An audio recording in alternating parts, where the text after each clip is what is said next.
The neighborhood always had a certain rhythm to it, a quiet hum of predictability that I'd come to find comfort in. My name is Sophia at 48. My life was a series of well-worn paths, teaching my morning literature class at the community college, tending to my rose bushes in the afternoon, and spending my evenings with a cup of tea and a book. It was a good life, a peaceful one. But to everyone else it was a quiet tragedy. I was the local spinster, a fact they never let me forget, not directly of course, but in the way their conversations would suddenly halt when I walked into the cafe, in the pitying smiles from my married friends when they talked about their anniversary trips. It's such a shame I'd over here sometimes. Sophia is so kind, she'd have made a wonderful mother, a wonderful wife. They saw my life as a book that had reached its final chapter long ago, the rest of the pages just blank. Walls were originals from artists I knew commanded high prices. He made us tea, and he told me everything. He explained the pressure, the constant scrutiny, the feeling of being a commodity instead of a person. I bought this house because no one knew me here, he said, his voice low and earnest. I drove that truck because no one looked twice at it. I just wanted to be Elias, just a man. And then I met you, and you saw me, just me. You never looked at me like I was a balance sheet. You looked at me. Stand by and watch a soulless corporation snuff it out. It wasn't a grand gesture, it was preservation. It was the easiest decision I've ever made. The anger and confusion I thought I'd feel never came. Instead, a profound sense of being seen washed over me. He hadn't seen a helpless woman to be rescued, he'd seen a fighter. He admired, he valued the very things I thought were my downfall, my passion, my stubborn hope. Everything changed after that. The gratitude I felt was immense, but it quickly transformed into something deeper, something more powerful. It became a fierce mutual respect. We started talking not just as neighbor and customer, but as partners. He'd come in after closing and we'd sit for hours with spreadsheets and notebooks. He had a mind for strategy that was breathtaking. He saw opportunities I'd never consider at a local delivery service for the surrounding offices, a weekend subscription box for families, partnering with nearby farms for ingredients. But his genius was that he never tried to change the soul of the place. He didn't want to turn it into a chain. He wanted to amplify what was already there. My passion, his acumen, my recipes, his strategy. We became a team. The bakery flourished. We hired 2 more bakers. The place was constantly buzzing, full of life. A real community hub. It was everything I'd ever dreamed of, but stronger, because it was built on a foundation that couldn't be shaken. One evening months later, we were sitting on the stools by the counter sharing a slice of stillwarm apple pie. The shop was clean and quiet, filled with the evening light. He looked at me, and I looked at him. There were no grand declarations. He simply reached over and took my hand. His hand was warm, solid, and I knew this wasn't about a billionaire saving a damsel in distress. It was about 2 lonely people finding a missing piece in the most unexpected place. He didn't save me, he saw the strength in me that I had forgotten, and he handed me the tools to save myself. And in doing so, he saved himself too, from a life of quiet isolation. We had built this new life, this beautiful, thriving reality together. It started with the quiet. In a neighborhood like ours, you get used to a certain level of noise. Lawnmowers on a Saturday morning, kids playing in the street, the distant hum of a car radio. But at number 12, there was nothing. The house itself was nice, a standard 2-story colonial, but it felt different from the others. The blinds were always drawn day and night. No car ever came or went. There were no packages left on the porch, no holiday decorations, no signs of life at all. It was like a beautiful photograph of a house, not a home anyone lived in. I live right across the street. My name is Anna. I've always been a bit of a watcher, I suppose. It comes from living alone for so long after my husband passed. You notice things. You notice the rhythms of the street, the comings and goings, and the absolute stillness of number 12 was a rhythm that was all wrong. It bothered me, not in a nosy way, but in a concerned way. I'd find myself looking out my kitchen window while washing dishes, just staring at those dark windows, wondering, is he okay in there? Is he was a person who appreciated a good rose bush and a complex novel, that was everything. Lonely. Is he sick? It was a Tuesday, I think, when I decided to do something. I'd baked too much banana bread. That was my excuse to myself. I wrapped a loaf in foil still warm from the oven. I wrote a little note on a piece of paper. It was simple: welcome to the neighborhood. I am Anna from across the street. Here's my number if you ever need anything. I walked over, my heart beating a little faster than it should have. The porch felt unnaturally clean, like it had been power washed, and then never walked on. I left the bread note by the front door and practically scurried back to my house, feeling a mix of foolishness and hope. Nothing happened for 2 days. I thought maybe he'd just thrown the bread away. But then on the third day, I saw the foil was gone from the porch, and in its place was a simple plain white note card. It was sitting exactly where I'd left my loaf. I walked over and picked it up. The handwriting was precise, almost like calligraphy. It said, "Thank you for the bread, it was very kind, Charles." That was all, but it was something. It was a crack in the wall. That small success gave me a little courage. The next week, I left a small pot of yellow chrysanthemums on his doorstep, with another note to brighten up the porch again. A few days later, the pot was gone, and a new note card appeared. Yellow was my wife's favorite color. Thank you, my wife's past tense. That small detail hit me right in the chest. It explained so much about the silence in that house. Our first real interaction came because of a storm. A real nor'easter blew through one night, knocking out the power for the whole block. The wind was howling, and I heard a loud crack. In the morning, I saw that a massive oak branch had come down in my backyard, completely blocking my gate. I was outside looking at this tangled mess of wood and leaves, feeling completely overwhelmed, when I heard a voice behind me. "That looks like a two-person job." I turned around, and there he was, Charles. He was standing at the property line, wearing a simple flannel shirt and jeans. He was taller than I'd imagined, and older, with gray hair at his temples and lines around his eyes that spoke of more than just age. He looked tired, but his eyes were kind. "I wouldn't even know where to start," I admitted. "May I?" he asked, gesturing to the branch. I just nodded. He walked over, and without any fuss, he found a good angle and started lifting. He was stronger than he looked. We worked together for the next hour, him doing the heavy lifting, me clearing away the smaller twigs and debris. We didn't talk much, just the necessary words. A little to the left. "Ill, take this end." It was comfortable in a strange way. Everything shifted after that, not in a dramatic, frightening way, but in a deepening of what was already there. The friendship didn't vanish, it blossomed into something more profound, more tender. Our conversations over the fence became lingering talks in his kitchen. Our shared interest in literature became a shared life, unfolding day by day. I saw the billionaire when he'd get a business call, his voice changing, becoming sharper, more decisive. But I also saw the man who loved to chop wood for his fireplace. And when we were done, we were both dirty and out of breath. I felt I had to offer him something. "Can I make you a cup of coffee? The power's still out, but I have a gas stove." He hesitated. I saw that familiar, guarded look flash across his face. But then he looked at the cleared path, and at me, and he gave a small, almost shy nod. "I would like that, thank you." We sat at my kitchen table, drinking instant coffee from mismatched mugs. The silence wasn't awkward anymore. It was just quiet. The only light came from the windows. He seemed to be studying my kitchen, the photos of my late husband on the wall, the pile of books on the counter. "You've lived here a long time," he said. It wasn't a question. "Almost 30 years, I said. "It's my home, it holds a lot of memories." He nodded slowly. "Memories are good, they can also be heavy." And that was how it began. He started talking, not all at once, but in little pieces. Over the next few weeks, he'd come over for coffee, always in the afternoon. He told me about his wife Eleanor. He said her name like it was a precious thing. He told me how they'd met in college, how they'd built a life together. He talked about her love for gardening, for old movies, for the color yellow. He told me she had passed away from a long illness about 2 years ago, and after she was gone, the world he'd built with her just collapsed. He said the friends they had were mostly couple friends, and those connections faded. His work, which had always been all-consuming, suddenly felt meaningless. "I had a very demanding career," he said one day, swirling the coffee in his mug. "I was good at it. I built something from nothing. But it's a world of transactions. Everything is a deal in exchange. After Eleanor, I couldn't bear it anymore. I just wanted silence. I sold my company. I bought that house because it looked quiet. I thought, if I could just be still enough, the pain might become quieter too." I shared my own stories with him. I told him about losing David, about the profound loneliness that follows. I told him about my job at the local library, a job I'd loved for 20 years, and how they'd recently offered me an early retirement package. They said it was to make room for new energy. I told him how it made me feel invisible, like I was being put out to pasture.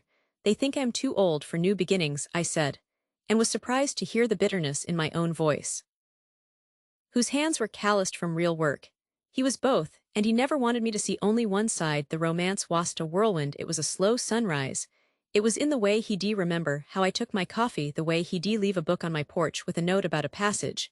He thought I'd love the way he looked at me.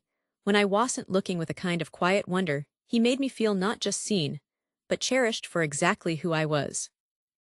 He listened, he was the best listener I'd ever met. He didn't try to fix it, or offer platitudes, he just listened. And in his quiet attention, I felt seen. We were two people who had been carved out by loss, finding a strange solid comfort in each other's company. It was a deep platonic bond. It felt more real than any friendship I'd had in years. Months passed, the seasons changed, Charles started to change too. He began opening his blinds, he'd wave to me from his window in the morning. He started taking walks around the neighborhood. He even helped me plant a small vegetable garden in my backyard. We were sitting on my porch swing one evening, talking about nothing important, when a long black car pulled up in front of his house. It was so out of place on our street. It was like a spaceship had landed. A man in a suit got out, looked at Charles' house, and then started walking towards mine. He was young, polished, and he had an air of impatience about him. "Excuse me," he said, not even looking at me, his eyes fixed on Charles. "Mr. Croft, sir, I've been calling your private line. For days we have a situation with the Singapore merger. The board is insisting on your presence. They won't listen to me." The air went still. Mr. Croft, I knew that name. Charles Croft, the tech billionaire, the man who had revolutionized something or other with data clouds. I'd read about him in magazines years ago, a recluse, a phantom. Charles looked at me, and the expression on his face broke my heart. It was pure fear. The ease and comfort we'd built over months vanished from his eyes. In an instant he looked like a boy who had been caught doing something wrong. "It's all right, Michael," Charles said, his voice low and tight. "Not here, I'll call you later." The young man, Michael, finally looked at me, his expression a mixture of confusion and disdain. "Sir, this is a multi-billion-dollar." I said, "Not here," Charles repeated, and there was a steel in his voice I'd never heard before. Michael blinked, nodded curtly, and retreated to his car. The silence after the car drove away was heavier than any we'd ever shared. Charles was still staring at me, waiting for my reaction. The proposal was on a perfectly ordinary evening. We were washing dishes after a simple dinner we'd cooked together. There was no grand gesture, no kneeling in a crowded restaurant. He was drying a plate, and he just said, "Sophia, my life was monochrome. Before you it was all shades of gray. You walked in and turned on the color. Will you marry me? Will you just stay with me?" His hands were still damp, mine were sudsy. And I said yes. It was that simple, that real. I felt a wave of emotions, but the strongest one wasn't surprise or awe, it was a deep, profound sadness. I looked at this man, my friend, who had shared his most vulnerable moments with me, and I realized he had been carrying this enormous secret the entire time. He had been afraid that if I knew I would change, that I would see the money and not them. "You're Charles Croft," I said softly. He flinched. "Yes." "You thought you had to hide that from me." He looked down at his hands. "People change. When they find out, they look at you differently. They want things. I couldn't bear for you to look at me differently. Anna, what we have, it was the first real thing I'd had in years." Tears welled in my eyes. "Oh, Charles, you hid the very thing you thought would push me away. And in doing so you built a wall between us. Don't you see, I didn't befriend the billionaire. I befriended the lonely man who needed a cup of coffee and someone to talk to. That's the man I care about. The other part, it's just details." The relief that washed over his face was so powerful, it was almost physical. The tension drained from his shoulders. He reached out and took my hand. His was trembling. "I am so sorry, Anna, I was a coward." "No," I said, squeezing his hand, "you were just a man who'd been hurt. And so was I. We found each other anyway." That night everything shifted. The revelation didn't break our friendship, it sealed it. The foundation we had built was made of something stronger than money or status. It was made of shared silence, of pulled weeds, in a garden of honest conversations about loss and fear. The love that grew from that foundation wasn't a dramatic, sweeping romance. It was quiet, and sure, it was in the way he started buying my favorite tea, because he noticed I'd run out. It was in the way I'd leave a book I thought he'd like on his porch. It was in the way we could sit for an hour, without speaking, and feel completely content. The wedding was where our two worlds collided. We married in the garden, where we'd first truly spoken. My rose bushes were in full glorious bloom. My friends and colleagues were there, their faces, a mixture of joy and utter shock. His world was there, tupelist powerful people from Silicon Valley and Wall Street looking curiously at the small-town setting. But during the ceremony none of that mattered. We spoke our own vows. He talked about authenticity. I talked about finding a home in a person's heart. And when he once told me years later that I had given him back his humanity. I had shown him that his value wasn't in his bank accounts or his business acumen, but in his capacity for kindness, for listening, for being a good friend. And he gave me the greatest gift I could have asked for. He made me feel that my life was not over, that being too old was a lie. He saw a future for me. And with him, I began to see one for myself. We never made a big announcement. There was no wedding. We just merged our lives. I sold my house and moved across the street. We turned his sterile, silent house into a home. We filled it with books and music, and the smell of baking bread. We traveled, but always to quiet places. The greatest fortune, we learned, wasn't the financial wealth he had accumulated. It was the wealth of a shared morning, a quiet evening, a hand to hold in the dark. It was finding someone who sees past every persona, every wall, every scar, and loves the person they find there. The phone felt heavy in my hand, but my heart was so light. I'd been waiting for the right moment. And with the sun streaming into my kitchen, it felt like the perfect time. I called them both, putting them on a group call. Sarah answered first, her voice a little clipped, probably in the middle of something at work. Then Michael picked up, sounding a bit out of breath, probably chasing after the kids. I took a deep breath. Kids, I have some wonderful news. I am seeing someone. His name is William. The silence on the other end was absolute. It wasn't a happy silence. It was the kind of silence that fills up a room, heavy and uncomfortable. Sarah spoke first. Seeing someone, Mom, what does that even mean? You're dating? She made the word sound so seedy. Yes, honey, I am dating. We've been together for about 6 months now, and he's just wonderful, so kind, so interesting. Michael jumped in. 6 months, and you're just telling us now? Who is this guy? Where did you meet him? Does he even have a job?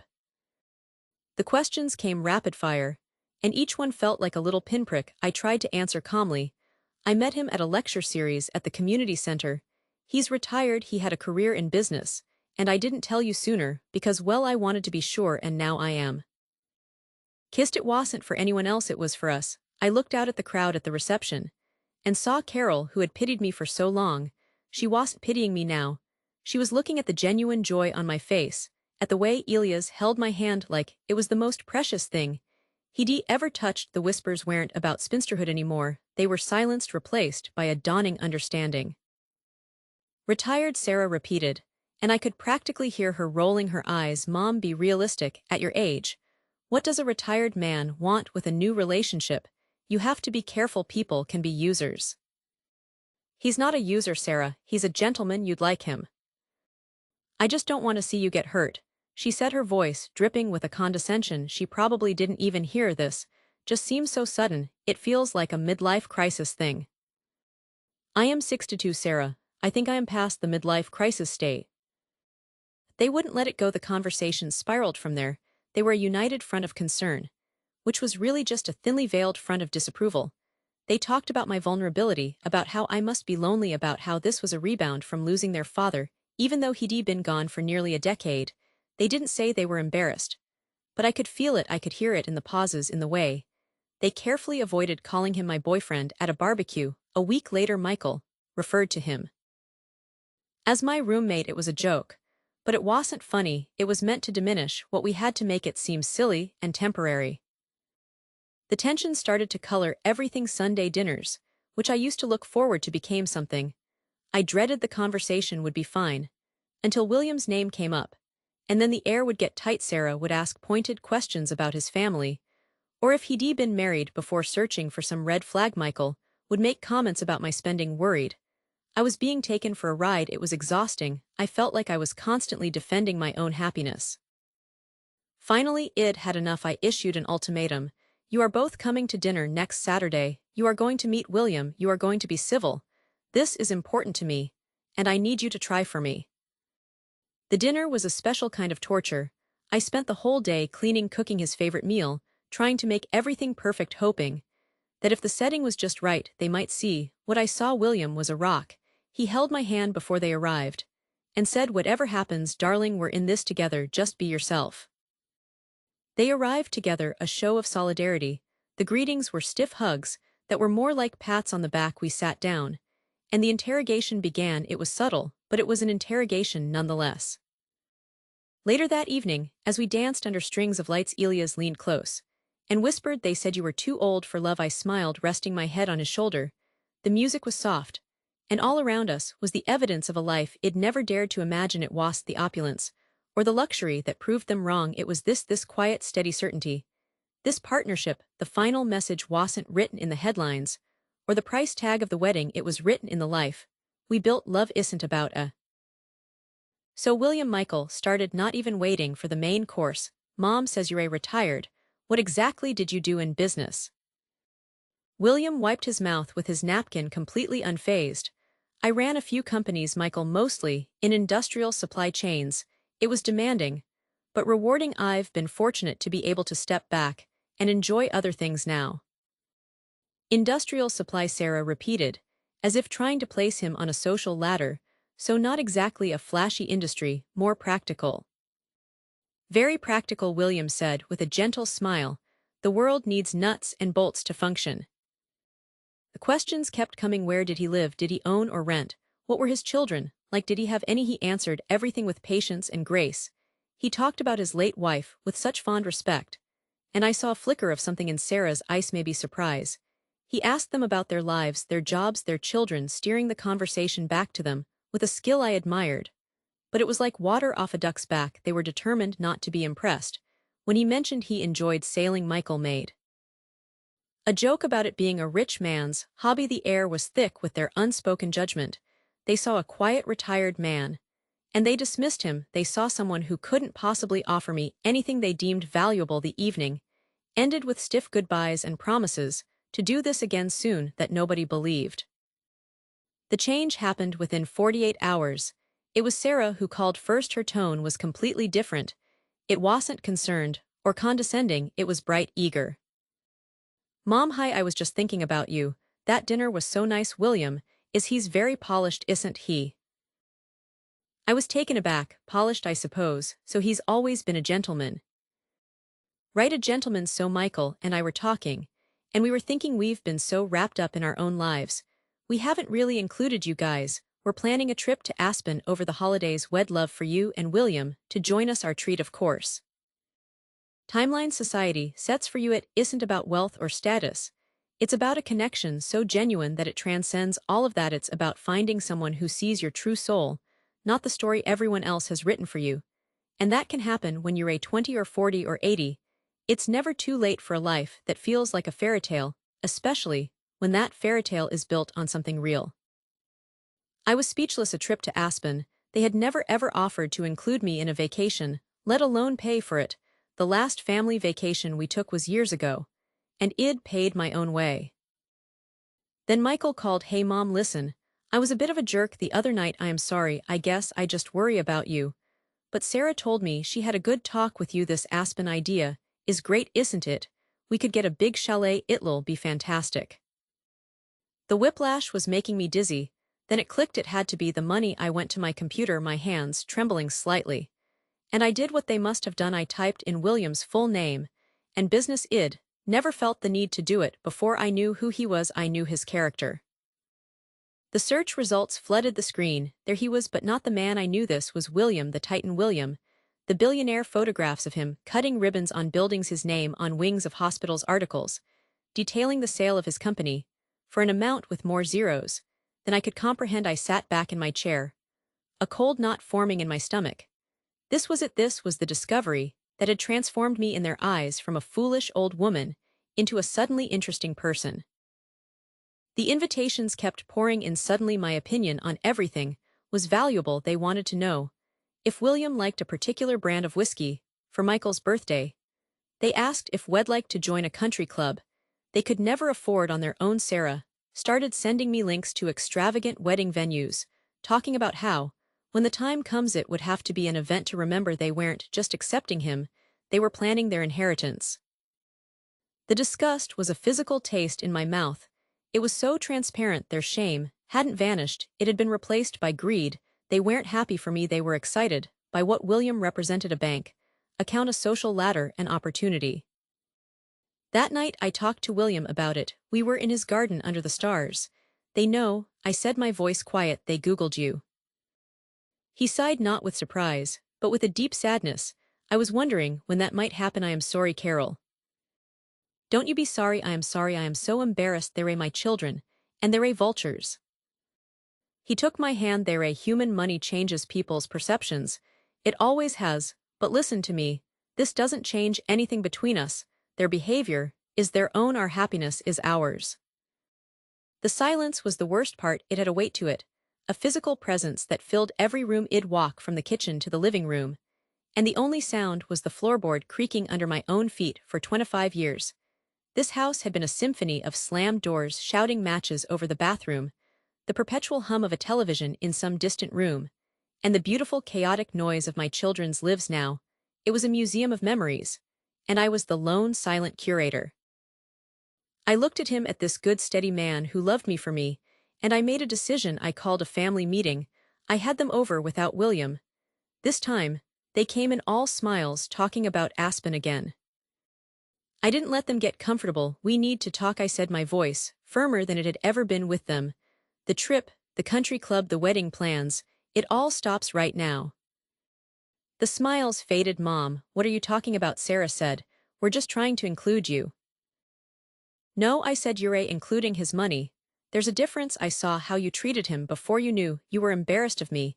You thought I was being a silly old woman. Now you think I've won the lottery. Well, let me be perfectly clear. William's money is William's, it is not mine. And it is certainly not yours. My relationship with him is not a financial opportunity for this family. Michael tried to protest. Mom, that's not fair. We were just concerned. Your concern felt a lot like contempt, I shot back. And your sudden support feels like greed. I love you both. You are my children, but my life and my relationship with William are not up for discussion or negotiation. You will treat him with respect, not because of what he has, but because I love him, and he makes me happy. If you can't do that, then you will see a lot less of me. The silence in the room was profound. They were shocked. I had never spoken to them like that. I had always been the peacemaker, the accommodator. But William had shown me what it was like to be valued for who you are, and that gave me a strength I didn't know I had. The wedding was small, intimate. We held it in William's garden. A few of my close friends were there, and a few of my children came. They were polite, respectful, even a little subdued. They had heard my message, and I think on some level they understood the truth in it. They saw the way William looked at me, the way he held my hand, the genuine joy we had in each other's company. It wasn't about a transaction, it was about love. As we danced under the fairy lights, I looked over at them. They were sitting together watching. And for the first time, I didn't see calculation in their eyes. I saw something that might one day become acceptance. But it didn't matter as much as it once did. I had built a new life, a happy one with a man who saw me, and I had learned that the family you choose, the family that loves you without a price tag, is the one that truly matters. The rest is just background noise. The sun here is different. It doesn't just shine, it soaks into everything. It warms the old terracotta tiles on the roof of my little villa, until the whole house smells like baked earth and rosemary from the bushes growing wild by the front path. I wake up to the sound of church bells from the village down the hill, not an alarm clock. That was the whole point. After the divorce, after selling the practice, after a lifetime of being responsible for everyone else's well-being, I bought this place with the singular goal. Then the for sale sign came down next door. We all watched with curiosity. The house had been empty for a while. When he finally arrived, it was in a dusty old pickup truck, filled with unmarked boxes. No moving company, no fancy cars, just him. His name was Elias. He was a quiet man, probably around my age, with kind eyes and a simple way about him. He wore faded jeans and work boots. The neighborhood consensus was swift. He must be starting over, maybe a divorced man, down on his luck, just like my identity for so long had been Mom. It was the answer to every form, the title I wore like a second skin. But when the taillights of Sarah's car disappeared down the street, taking my youngest to college, that skin felt like it had been stripped away. I was just Claire, and I had no idea who Claire was supposed to be anymore. Of being responsible for nothing more than my own happiness. Solitude wasn't a punishment. It was the reward, to be alone with the cicadas and the olive trees, and my own thoughts, finally quiet enough to hear myself. The villa itself is a charming ruined Casina della Luna. The previous owner called it the Little House of the Moon. It's small, just 3 rooms, and a kitchen that hasn't been updated since the 1950s. The plaster on the walls is cracked in 1,000 places, and the floorboards creak a familiar comforting song. There's a stone terrace out back that looks over a valley of vineyards, and that's where I spend my evenings with a glass of local red wine watching the light change until the fireflies come out. This was to be my sanctuary, my hideaway. Of course, a hideaway implies you're hidden from someone, and my nearest neighbor was an immediate quiet presence. The estate next door, Villa Serena, was something else entirely, a magnificent honey-colored structure that sprawled across the hilltop, surrounded by ancient cypress trees that stood like sentinels. It was imposing, yet there was a stillness about it. The village gossip, which I'd slowly begun to pick up in fragments at the market, was that the owner was a man named Leonardo, a quiet man kept to himself. They said he'd appeared a few years ago, bought the dilapidated villa, and restored it to glory, but he was never seen at the big festivals in the piazza. He was a fixture, but a detached one, a silhouette sometimes seen walking the property lines at dusk. Our first meeting was an accident. One of my ancient olive trees, a gnarled old giant, had a limb crack under the weight of its own fruit and fall, blocking the narrow lane that separated our properties. I was out there, with a handsaw I'd found in the shed, making a comical attempt to clear it, sweating in the midday heat, when a voice behind me said, "Permesso, may I help?" It was him, Leonardo. He was taller than I expected, dressed not in suits, but in simple, well-worn linen trousers and a faded shirt. He had a quiet intensity in his eyes, but they were kind. He didn't wait for an answer, just produced a proper pruning saw from seemingly nowhere, and set to work with an easy efficiency that spoke of a man who wasn't afraid of hard work. We didn't talk much, just the sounds of the saw and the cicadas. When the path was clear, he wiped his brow and looked at my rusty saw. "This is for a battlefield, not a garden," he said, a small smile playing on his lips. "I have a better one you can borrow." That was the start of it. The borrowed saw necessitated a return trip. I brought him a basket of figs from my tree. As a thank you, he invited me onto his terrace for a glass of lemonade, and slowly, over the sun-drenched days, a rhythm developed. He'd help me fix a stubborn shutter. I'd bring over a soup I'd made too much of. We were two solitudes cautiously edging closer. Our conversations were a dance of languages. My Italian was textbook and clumsy, learned from apps during sleepless nights back home. His English was fluent, but formal, with a vague, unplaceable accent. We'd stumble over words, laughing, resorting to hand gestures. But we talked about everything: the history of the region, the best way to prune a rosebush, the way the light hit the hills in October. He had a deep, thoughtful appreciation for beauty, for the slow passage of time here. It was a world away from the people meant well. They'd say things like, "Now you can finally focus on yourself, Claire," or "It's your time now." But those phrases felt less like encouragement and more like a polite way of saying my most important job was over. I was being retired from the one role that had given me purpose. The days stretched out long and formless. I'd clean a house that was already clean. I'd start a book and read the same paragraph 3 times. The emptiness wasn't just in the house, it was inside me. Rushed transactional life I'd left behind. He never spoke of his past. When I asked what brought him to Tuscany, he would wave a hand vaguely and say business in another life. He'd talk about Milan or Zurich or New York, but only in terms of architecture or a meal. He'd had never about people, never about a family. It was a door he kept firmly closed, and I respected that I had my own closed doors. We were building something in the present, a romance forged not in grand gestures, but in shared silence on a sunset-warmed terrace in the taste of wine made from grapes grown on the slope below us. It felt destined. Like this was the life I had been working toward without even knowing it. I wasn't Isabella the dentist anymore. I was just Isabella, the woman who lived at the Casina della Luna, who was falling slowly and profoundly for her enigmatic neighbor. Then the cars came, sleek black sedans, with dark-tinted windows looking profoundly out of place on the dusty country road. They pulled up to the gates of Villa Serena, and men in impeccably cut suits got out. They didn't look like they were there to enjoy the view. The peace of the hilltop shattered. Leonardo changed. The relaxed man I knew vanished, replaced by someone guarded, tense. He canceled our plans for a trip to the weekly market. The lights in his villa burned late into the night. I'd see the shadows of the men through the windows, their postures aggressive, their gestures sharp. One evening, I took a walk past his gate, and overheard a fragment of conversation. Carried on the still air, the merger is collapsing. Without you, shareholders are demanding this childish retirement. I brought over a pan of lasagna, an excuse to check on him. He answered the door looking exhausted, shadows under his eyes. The villa, usually filled with the scent of old books and lemon polish, now smelled of coffee and stress. He invited me in, and for the first time, the grandeur of the place felt cold, imposing. He led me to his study, a room filled with books, and a single stark modern laptop sitting open on a huge antique desk. "Isabella," he said, his voice heavy, "I have not been entirely honest with you." He gestured to the screen, which showed a financial news site. There was his face, a much younger, harder version of him in a crisp suit and tie. The headline blared, "Vento Empire in Turmoil, as founder Leonardo Vento remains in exile." Leonardo Vento, the name rang a bell, a distant chime from a business magazine, left in a waiting room, a billionaire, a titan of industry, who had built a global tech conglomerate from nothing. And then, at the peak of his power, he had simply walked away, disappeared. The man who fixed my shutters and laughed with me over mispronounced Italian words was a ghost from the front page of the Wall Street Journal.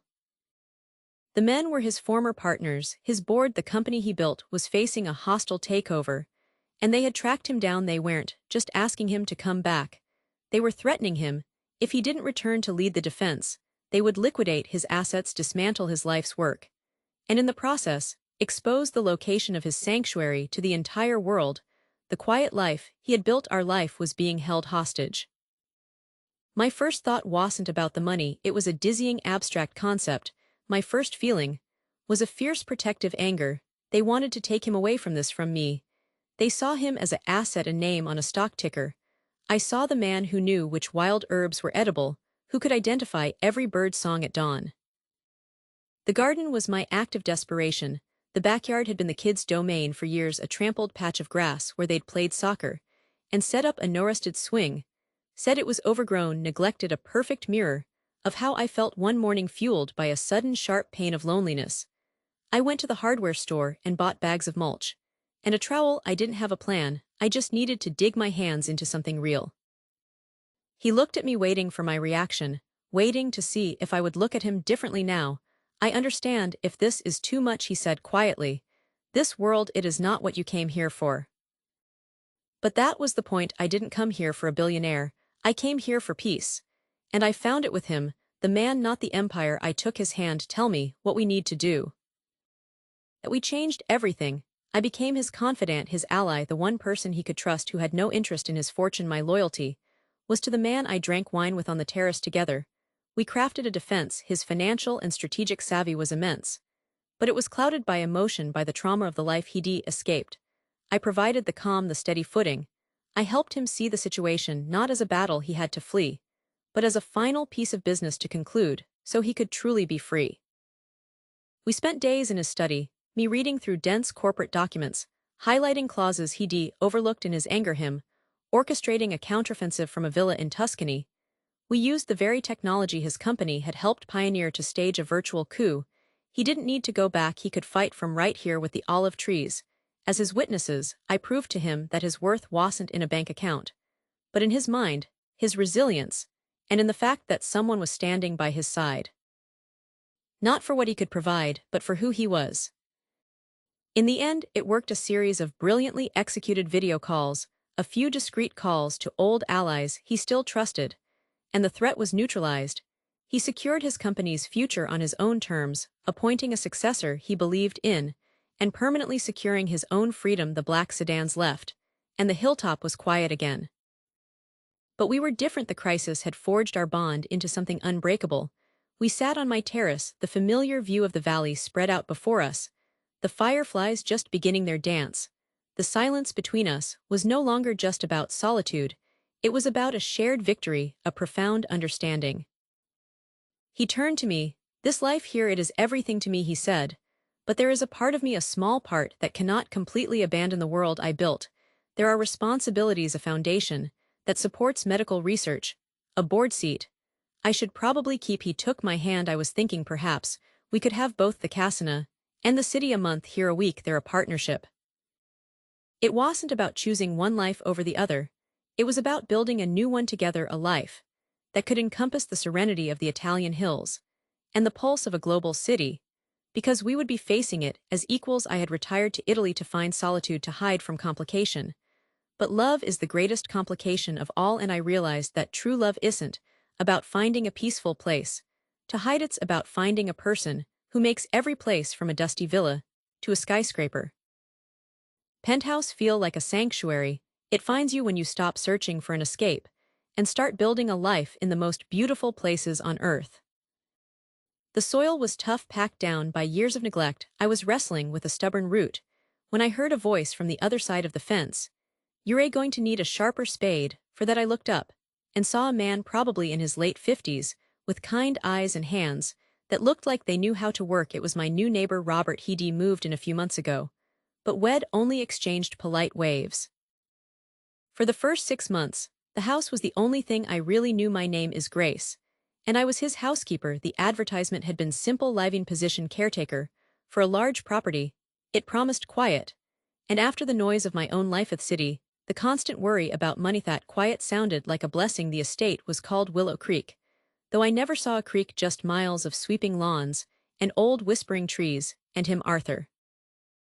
Arthur was a ghost in his own home, a widower. I learned from the previous housekeeper, who showed me the ropes. She said he'd retreated from the world after his wife passed, that the big house had become his sanctuary, and his prison. Our dynamic was set in stone from day one: respectful, but distant. He was always polite: "Good morning, Grace." "Thank you, Grace." But his eyes never quite met mine. They were focused on something over my shoulder, on a memory just beyond the doorframe.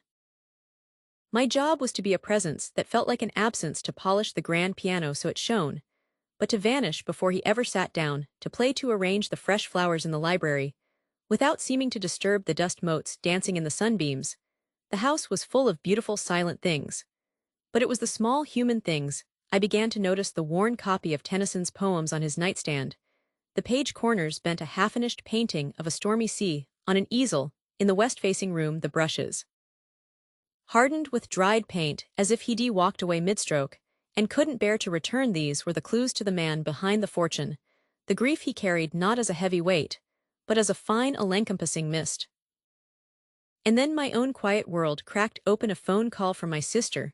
My mother was sick, the medical bills were piling up, and the small amount I sent home every month wasn't going to be enough. I tried to hide it. I've always been good at that, at folding my worries up small and tucking them away. But I suppose the strain shows in the small things, the same way his grief did. A towel, folded a little less precisely, a sigh I didn't realize I'd released while dusting the bookshelves.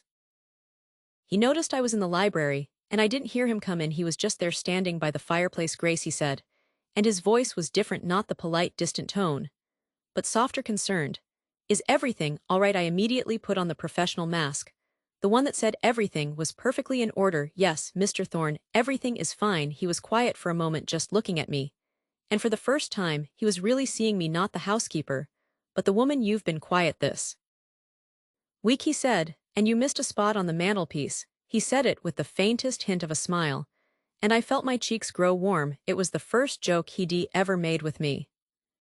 Few days later, a sealed envelope appeared on the kitchen table, the one I used for my breaks. It had my name on it. Inside was a letter from a debt collection agency regarding my mother's bills, but attached was a bank transfer receipt paid in full, and a small handwritten note from Arthur: "Consider it in advance on your salary. No one should have to worry about their mother alone." There was no condescension in it, no sense of a master bestowing a favor upon a servant. It was just kindness, a recognition that I was a person with a life, with struggles outside of these walls. That was the shift. The invisible wall between us developed a hairline crack. He started appearing in the kitchen more often, not to check on my work, but to talk. At first, it was about the books in the library. He'd ask if I'd read a certain author, and a conversation would spark from there. Then it was about the garden, the history of the house. Slowly, carefully, we began to share stories. I told him about growing up with very little, about my dreams of going back to school. One day, he told me about his wife. He didn't just offer advice, he came right through the gate carrying a tool that looked like it meant business. "Here, let me show you," he said. And with a few efficient motions, he'd cleared the root. That single act of unpretentious help broke the dam. We started talking. He knew about soil composition, about native plants that would thrive, about drainage. It wasn't textbook knowledge, It was the kind that comes from a lifetime of experience. Billionaire, not with the crushing grief I'd seen before, but with a warm, sad fondness. He talked about her love for this house, for painting, for filling the halls with music. He confessed that after she died, the silence felt like a betrayal of her memory, but he didn't know how to break it. We started having tea together in the afternoons. It became a ritual. I'd finish my work, and he'd be waiting in the sunroom. The conversations stretched longer. We talked about everything: politics, art, our biggest regrets. I found myself looking forward to those hours. More than anything, I saw the intelligence in his eyes, the dry wit he'd kept hidden, the deep well of loneliness that mirrored my own in a different way. I was lonely in a crowd, he was lonely in a mansion. The moment the line was crossed was so simple, so quiet. It was a rainy Tuesday. I was putting the teacups back on their tray, and my hand brushed against his. It was an accident, but we both froze. The touch lasted a moment too long, a point of warmth in the cool gray afternoon. I looked up at him, and he was looking at me, and the professional boundary didn't just crack, it shattered. There was no mistaking what was in his eyes. It was fear, and hope, and a question. He didn't say anything, he just slowly, deliberately turned his hand, and let his fingers intertwine with mine. The conflict was immediate and terrifying. My mind raced with what people would say: the gold-digger housekeeper who seduced the wealthy grieving widower. I was afraid of losing my job, my home, my dignity. I pulled my hand away. Arthur, we can't. He nodded, his face a mask of understanding. But I saw the hurt flash across it. Of course, forgive me, Grace. He walked out of the room, and the silence that followed was the heaviest the house had ever held. For a week we retreated. The tea rituals stopped. We were more formal with each other than we had been at the very beginning. The distance was agony. I missed our conversations. I missed him. I realized my fear wasn't just about what others thought, it was about the immense power imbalance. He was my employer. He held all the cards. Could a relationship built on such a foundation ever be equal? Could he ever see me as anything other than the help? He must have been wrestling with the same doubts. One evening, he asked to speak with me in the library. He was standing by the fireplace again, just like when he first asked if I was okay. Grace, he began, his voice steady but quiet. I have behaved inappropriately. I value your presence here more than I can say, and I would hate for my feelings to make you uncomfortable. This is your home. I looked at him, this kind, lonely man trying so hard to do the right thing, and I knew then that the power imbalance wasn't about money or status, it was about courage. He was risking his heart. Was I brave enough to risk mine? I'm not uncomfortable, I said, my own voice, barely a whisper. I am scared. He took a step closer. So am I. I am scared that my loneliness is clouding my judgment. I am scared of taking advantage of a situation. But more than that, I am scared of letting the first real connection I've felt in years walk out of my life. Because of what society might whisper. That was it. That was the truth of it. Our connection wasn't about a maid and a millionaire. It was about Grace and Arthur, two people who had found in the most unexpected place someone who truly saw them. What started as a lesson became a partnership. He'd show up on Saturday mornings with 2 cups of coffee, we'd spend hours side by side turning the earth, arguing good-naturedly about the placement of a rose bush, our hands covered in dirt. I found myself laughing, a real deep laugh that felt foreign after so long. We weren't just building a garden. We were building a quiet, steady friendship in the rhythm of that work. The silence of the house began to feel less like a void and more like a peaceful quiet I could deciding to pursue. It was the bravest thing I've ever done. He insisted I no longer work for him. I moved out of the staff quarters and into the guest cottage. While we figured things out, it was awkward and strange and wonderful. We started dating properly. He'd take me to quiet restaurants in the next town over where no one knew us. We'd walk for hours on his property talking about everything and nothing. We were building a new relationship, a personal one from the ground up. Navigating the world as a couple was our next great challenge. The first time I attended a charity gala on his arm, the stares were like physical blows. I heard the murmurs, that's the new wife, she used to be his housekeeper. I saw the thinly veiled contempt in the eyes of some of his wealthy acquaintances, the women who sized up my off-the-rack dress. They saw a transaction, not a relationship. In my own community, it was different, but no less difficult. Old friends were suddenly awkward around me, treating me as if I'd moved to another planet. Some accused me of selling out, of choosing a life of ease. It was isolating. We were in a no man's land, not fully accepted in either world. But our marriage, the foundation of it, was stronger than their stares. It was built on a knowledge of each other, that most couples never achieve. He knew what my hands looked like chapped from cleaning solutions. Before he ever held them as a lover, I had seen him at his most vulnerable, grieving and lost in the cavernous rooms of his house. Before I ever saw him smile with true joy, we didn't have to pretend. There were no illusions to shatter. We had started with the raw, unfiltered truth of who we were. The empowering message, the heart of our unconventional love story, is this: love doesn't care about the role you're supposed to play. It finds you in the quiet moments, in the shared glances over a teacup, in the kindness offered without expectation. It asks only for authenticity. Our happily ever after isn't a fairy tale because a poor girl married a rich man.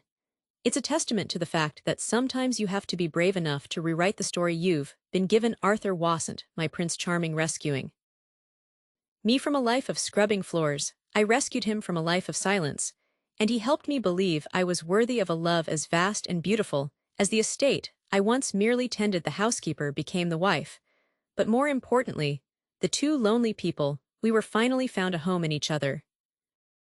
Come home to. I did notice things, little things that didn't quite add up. His gardening tools were exceptionally well made, the kind you see in professional catalogs. His casual clothes were simple, but impeccably tailored from a beautiful soft fabric. Once, when a truck delivered a young maple tree, he mentioned the name of the nursery, offhand, a place I knew was famously exclusive and expensive. When I teased him about it, he just smiled and said, "My family has a business in the trade. You pick things up." He valued the work, the physical act of creation, far more than any object. That was something I understood deeply. The revelation happened on a perfect afternoon. The garden was finally taking shape, a tapestry of green and color, where there had only been brown. We were sitting on the patio steps admiring our work, and I told him how transformative the whole process had been for me, how it had given me a purpose I thought I'd lost. I remember the first time we spoke properly. It was a Tuesday. I was wrestling with a stubborn weed in my flower bed, and his voice, gentle and calm, came from over the fence. "The Japanese beetles are particularly bad this year, aren't they?" That was it. We talked about gardening for 10 minutes. It was easy, normal. He was quiet for a long time, just looking at the flowering bushes we'd planted together. Then he said, "I know what you mean, Claire. That's why I am here." He took a slow breath. "The company I founded, it's called Greenwood Living." The name hit me like a tremor. It was a multinational corporation, a household name in landscaping and outdoor design. He wasn't just in the trade, he was the founder, a billionaire, several times over.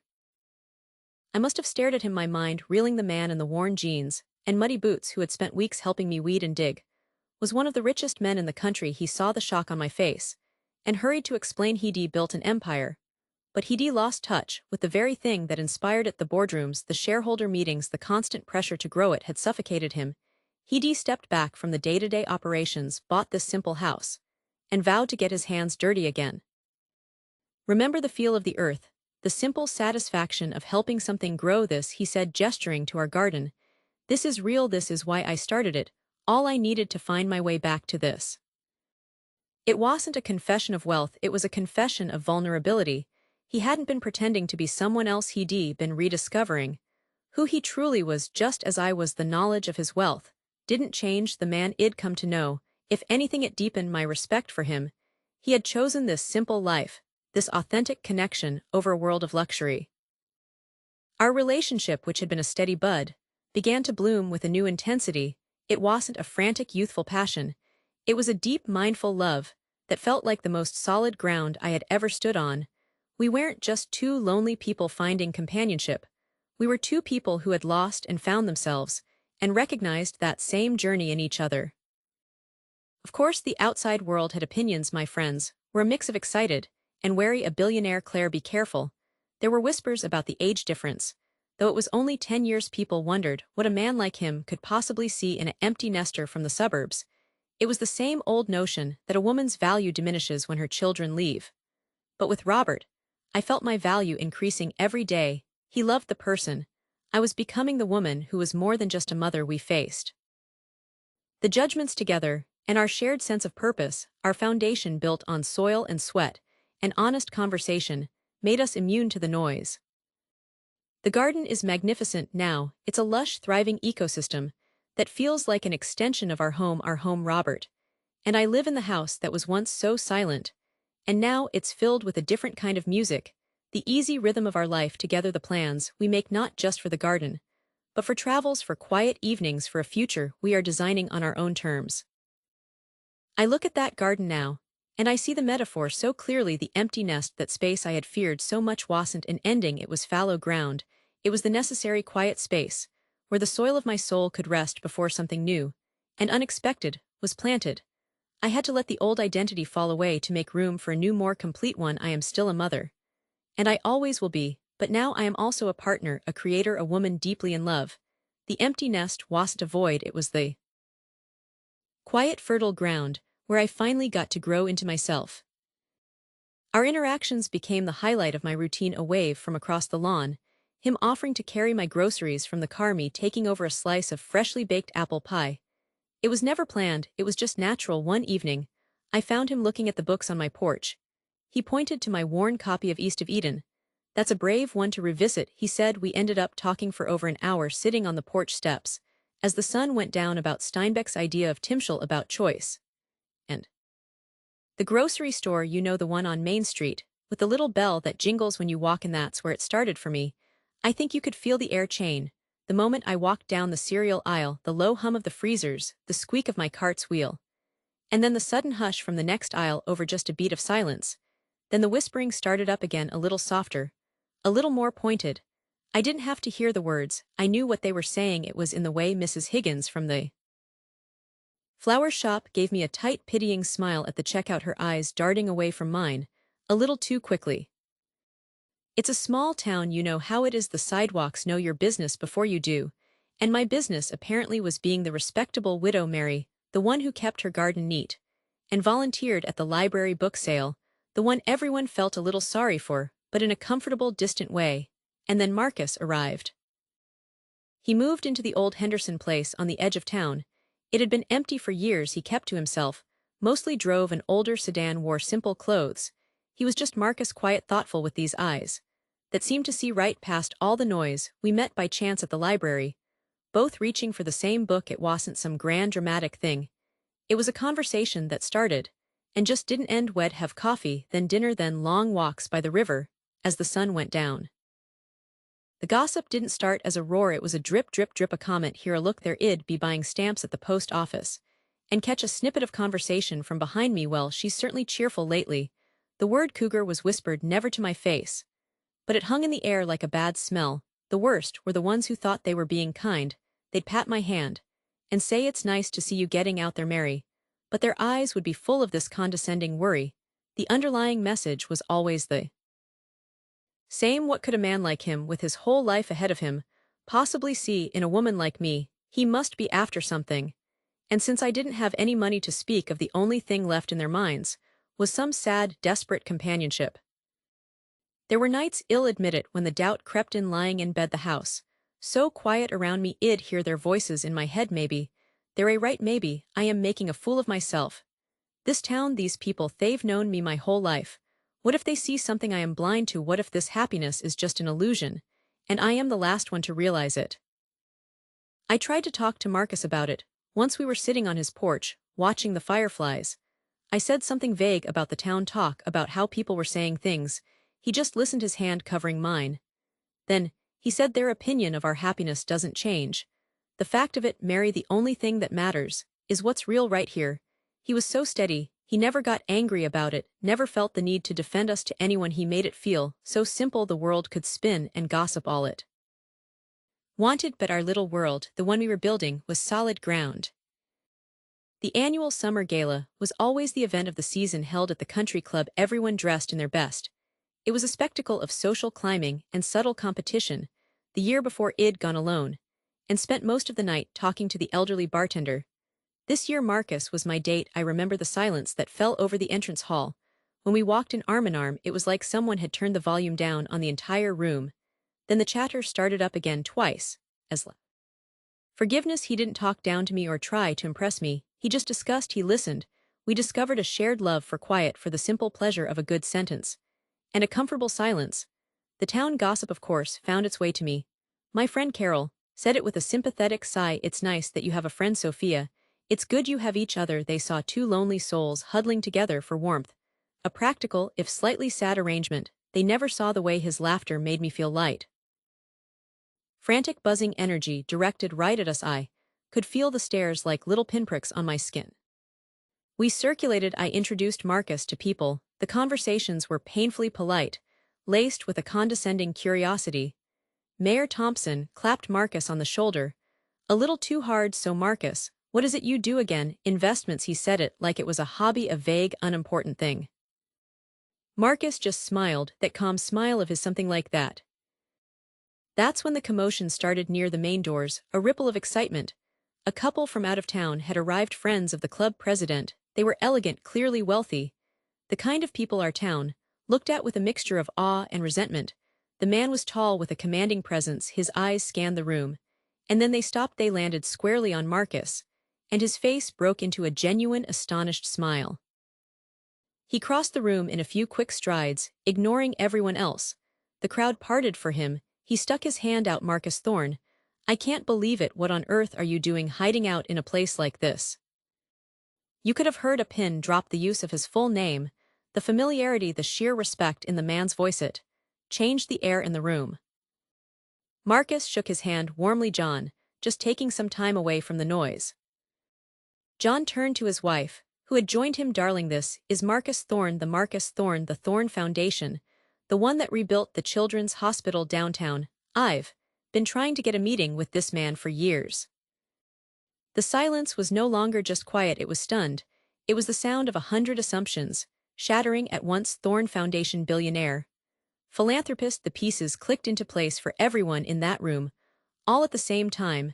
The whispers that started up again were entirely different. They were hushed, reverent. The looks were no longer pitying or mocking. They were witty, they were calculating. I watched the transformation happen in real time. The same people who had smirked behind their hands were now vying for position, trying to catch his eye, to offer a smile. The woman who had called me a cougar in the beauty salon was suddenly at my elbow, gushing about how lovely I looked. The mayor was suddenly very interested in Marcus' thoughts on local economic development. The shift was so rapid, so complete. It was almost nauseating. It wasn't vindication. I felt at first it was a cold clear. How the hours we spent talking felt like minutes. Understanding of how shallow it all was, their judgment, and now their admiration was worth exactly nothing. Marcus handled it with the same grace he'd handled everything. He was polite, but distant. His focus never really left me. He'd lean down and whisper, "You okay?" And I'd just nod, squeezing his arm. The victory wasn't in their approval. The victory was in their embarrassment. It was in the knowledge that every single one of them was replaying every snide comment, every judgmental glance, and feeling a deep hot shame. We left the gala early. The night air outside was cool and clean. He opened the car door for me, and as he walked around to his side, he looked at me and said, "Well, that's out of the bag." He said it like it was a minor inconvenience, like he'd forgot to take out the trash. I started to laugh. It wasn't a triumphant laugh. It was a release, a letting go of all the tension, all the worry, all the weight of their small-mindedness. They were all going to be falling over themselves to invite us to everything now, I said. He took my hand. "We don't have to go to any of it, not unless you want to." That was the real victory, the choice, the power to live our lives entirely on our own terms. The town had learned its lesson, I suppose, in its own way. The gossip didn't stop, it just changed direction. Now I was the clever widow who had snagged a billionaire. Now our age difference was romantic. It was all just noise. We didn't gloat, we didn't need to. The truth was its own reward. We split our time now. We kept the house here because I love my garden and the quiet streets. But we also have an apartment in the city, with a view of the skyline that goes on forever. We come and go as we please when we're in town. People are polite, respectful. There's a new library wing being built, a donation from an anonymous benefactor everyone knows, but no one says a word. Sometimes I'll be walking through the grocery store and I'll feel those eyes on me again. But it's different now. It's not pity, it's not judgment, it's a kind of wary respect. And I just smile to myself, pick up what I need, and keep walking. The bell jingles when I leave, and I step out into the sun, free of it all. The best part, the part they'll never truly understand, is that the mansion, the money, the city life, none of that was the point. The point was him. It was always him, and we had that long before anyone in this town ever knew his name. The bell above the door chimed a hollow, cheerful sound that felt like a mockery. I wiped my flour-dusted hands on my apron and looked up, forcing a smile for the customer. It was just David from next door. He came in every Tuesday and Friday like clockwork, always for a black coffee and a plain croissant. The discovery happened on a windy afternoon. A magazine, slick and glossy, had blown onto my lawn from his porch. It was a business publication, one of those that profiles powerful people. I was going to just take it back to him. But the face on the cover stopped me cold. It was Elias. But in Elias, I didn't know he was in a sharp, tailored suit, standing in front of a sleek modern building. The headline read, Elias, Vance the reclusive billionaire disrupting tech again. I stood there, the wind whipping the "Morning, Lena," he said, his voice always so calm, so steady. "Morning, David, the usual." He nodded, slipping his hands into the pockets of his worn jacket. He wasn't a man of many words. My neighbor, Hedi, moved into the apartment above the laundromat 6 months ago, and he had this quiet, observant way about him. He'd sit at the small table by the window, reading a newspaper, an actual physical newspaper, and just watch the world go by. I poured his coffee, my hand trembling slightly. The notice was sitting under the counter, a stark white envelope that felt like it weighed 100 pounds. Final warning: 30 days to pay the back rent on the shop, or the landlord would change the locks. I'd poured every last bit of my savings, every ounce of my soul into the needed hope. This bakery was supposed to be my fresh start, my promise to myself.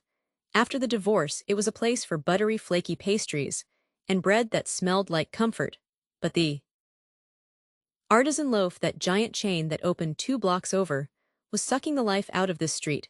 They could afford to undercut my prices, to run flashy ads, to drain away every potential regular. "You all right, Lena?" David asked, pulling me from my thoughts. I handed him his coffee and croissant. "Just tired," I lied, the words tasting like ash. How could I explain the crushing weight of a dying dream, that the scent of sugar and yeast that once meant happiness now smelled like impending failure? He didn't push, he just paid with exact change as always, and gave me a small, kind smile. "The sourdough was exceptional this week." That was David. He noticed things. He remembered that I'd been experimenting with a new starter in a world that felt like it was rushing past me. His quiet consistency was an anchor. He was just a quiet neighbor, a retired man I assumed living a simple life, a friend when I desperately needed one. The days that followed were a blur of panic. I called banks, applied for loans online, even reached out to old contacts. The answers were all the same: too risky, not enough collateral, the numbers don't work.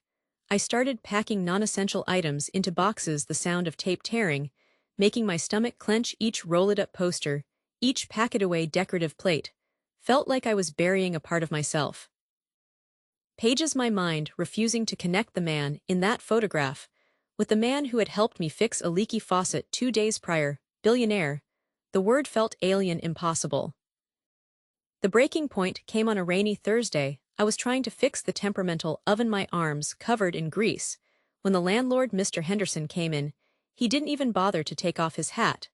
"Just a reminder, Lena, 3 weeks I am not running a charity here." He looked around the empty shop, his lip curling slightly. "Maybe it's for the best. This location needs a more modern establishment."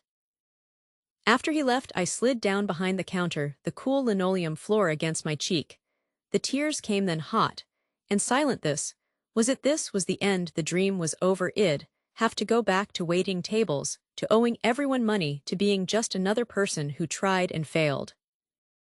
I don't know how long I sat there. The rain tapped a dismal rhythm on the window. The bell chimed. I scrambled to my feet, hastily wiping my face, expecting another customer to disappoint. But it was David. He stood there, his hair damp, his expression filled with a concern so deep it made my throat tighten. "Lena," he said softly. And I just broke the whole story, tumbled out the competitor, the debt, the eviction, noticed the sheer terror of losing everything. I told him about the sleepless nights, the calculations scribbled on napkins that never added up, the shame of failure. I expected sympathy, maybe a pat on the shoulder, a kind word. That's all anyone else had ever offered. He listened. He just stood there in the dim light of the failing bakery and listened until I had no words left, until I was just a hollowed-out shell of a person leaning against a counter full of unpaid bills. He didn't say anything grand. He just nodded slowly and said, "Let me see what I can do." I thought he meant he'd ask around maybe, know someone who could give me a loan, a futile hope, but a hope nonetheless. He left, and the shop felt emptier than ever.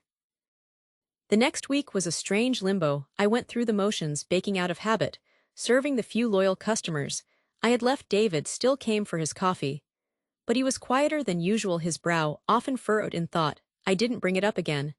I assumed his "see what I can do" had led to the same dead ends as my own efforts. Then, exactly 1 week before my eviction date, my phone rang. It was Mr. Henderson. His tone was completely different, oily, almost deferential. "Lena, hello. I've just had a most interesting conversation with your associate. It seems there's been a misunderstanding. The rent issue is resolved, all of it, and we've drawn up a new 5-year lease for you at a significantly reduced rate. My secretary will email it over." I took the magazine to him. My hand was trembling slightly.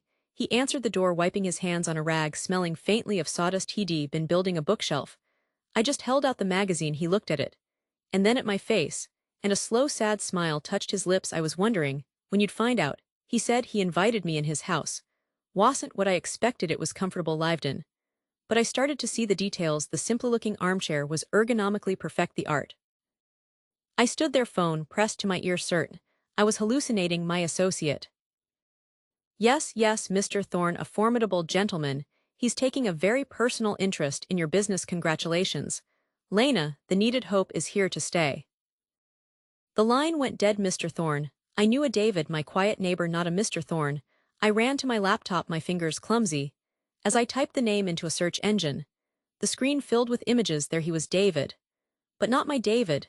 This was David Thorne in a sharp, tailored suit, standing next to politicians cutting ribbons on skyscrapers. The headline underneath his photo read, "Reclusive tech billionaire steps down from Thorne Industries to pursue private ventures."